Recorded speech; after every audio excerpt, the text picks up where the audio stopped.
Halo Sobat Sehat, jumpa lagi dengan saya Dr. Sung. Nah, pada video kali ini topik sensitif lagi, yaitu apakah masturbasi itu berbahaya atau justru baik buat kesehatan? Simak videonya sampai selesai.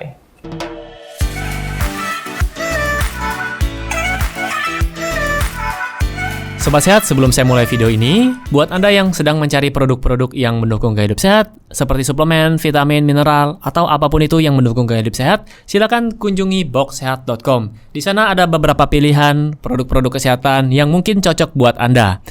Oke, silakan nonton videonya. Sobat Sehat, jadi mungkin video ini baru kali ini bisa saya buat, dan pertanyaan tentang ini sudah sangat banyak dari tahun-tahun kemarin, ya. Banyak nanya di DM, "Dok, onani itu bahaya nggak, Dok? Apakah mempengaruhi kesuburan? Apakah bisa mandul? Apakah saya ada gangguan mental? Apakah saya sudah kecanduan?" Dan biasanya yang bertanya seperti ini, akunnya saya bisa bilang tidak jelas. Jadi foto profilnya bukan foto pribadi, kemudian akunnya di private, kalaupun tidak di private, gambarnya nggak ada. Ya, second account mungkin buat bertanya hal-hal demikian. Mungkin karena malu atau dianggap masih tabu dan sebagainya. Oke, tapi tidak apa-apa. Jadi pada video kali ini saya akan bahas tentang masturbasi, atau mungkin di Indonesia dikenal dengan onani. Oke, seperti biasa, sebelum saya membahas topik ini lebih lanjut, saya mau bahas dulu definisinya. Apa itu masturbasi? Jadi masturbasi, atau yang di Indonesia sering dikenal dengan sebutan onani, adalah aktivitas seksual yang dilakukan oleh seseorang dengan cara menstimulasi dirinya sendiri, baik itu dengan alat bantu ataupun tanpa alat bantu. Oke, sampai sini paham ya? Nah, yang saya mau jelaskan pertama adalah masturbasi ini bukan hanya dilakukan oleh mereka yang jomblo, jomblo sejati, atau mereka yang belum punya pasangan, tapi juga dapat dilakukan oleh mereka yang sudah menikah atau sudah punya pasangan. Kenapa? Mungkin karena alasan pertama, karena pasangannya jauh, LDR. Misalnya suaminya di Indonesia, pasangannya di luar negeri, lagi kerja di sana, terpisah jarak ya. Atau mereka-mereka yang mungkin tinggal serumah tapi tidak mendapatkan kepuasan atau orgasme. Ini biasa terjadi pada wanita. Nah, sekarang saya akan kembali ke pertanyaan-pertanyaan ya.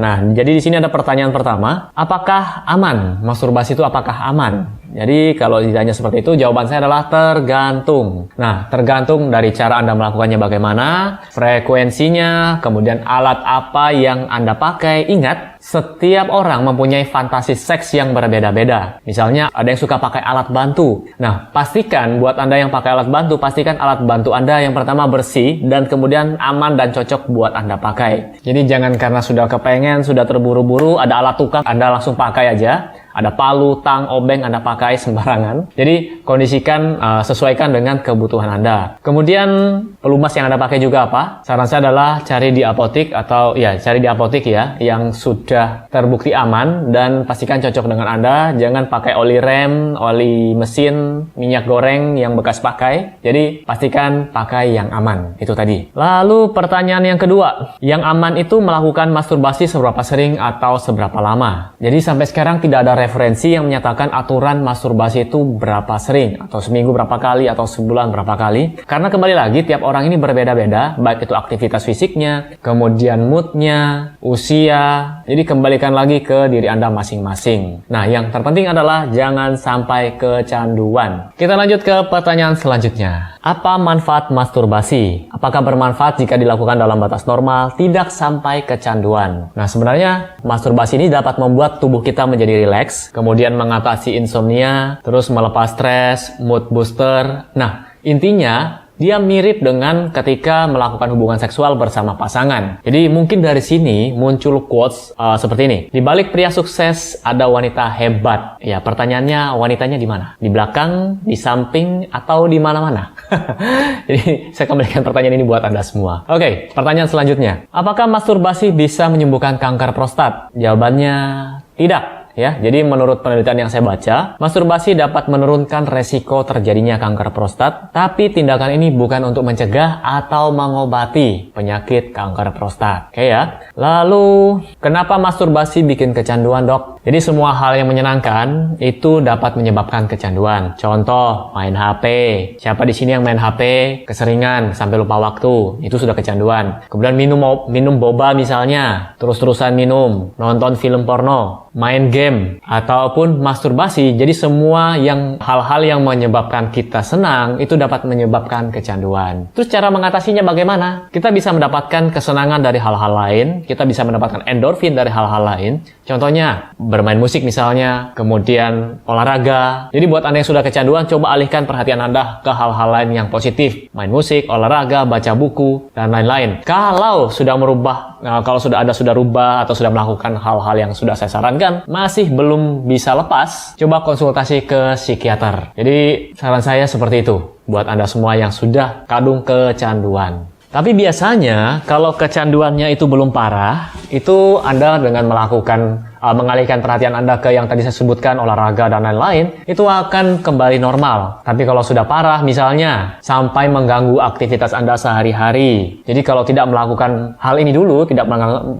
melakukan ritual masturbasi dulu, Anda tidak enak, tidak bisa fokus, tidak bisa konsentrasi. Nah, kalau sudah seperti ini, kunjungi ke dokter. Oke, pertanyaan selanjutnya. Dampak buruk selain kecanduan, apakah bisa mandul, Dok?